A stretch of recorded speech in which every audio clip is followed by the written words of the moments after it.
What's up to my friends on YouTube, and welcome back to another tutorial video.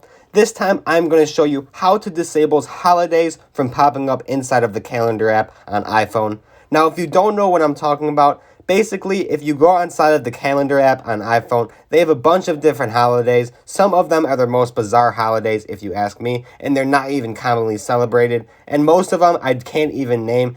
So if you go to a random month and you just click on it, you can see all these different dots for events that they'll set on their calendar. And if you're somebody that uses that a lot, it can be frustrating to see an event on your calendar when it's not really an event, it's just some holiday that you don't even follow.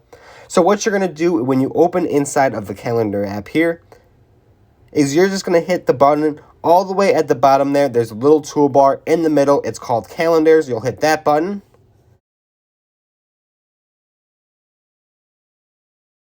And there's a couple different options when you click here, but what you're looking for is the option right under the other category for US holidays. If you have other apps on your phone that are connected to the calendar app, those are what you're going to see for those icons under iCloud. So like home, work, and club ready members. You might not see those if you don't have those activated. Those are for me.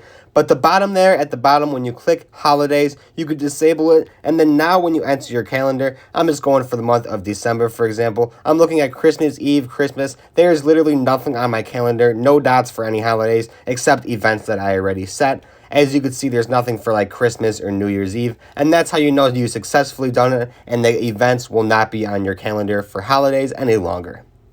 That's all I got for you today, though. If you did have any questions or were confused at all on how this worked, comment down below and I'll get back to you as soon as possible. Other than that, if you found this helpful today, like and subscribe. Thank you for watching, and I will see you in the next video.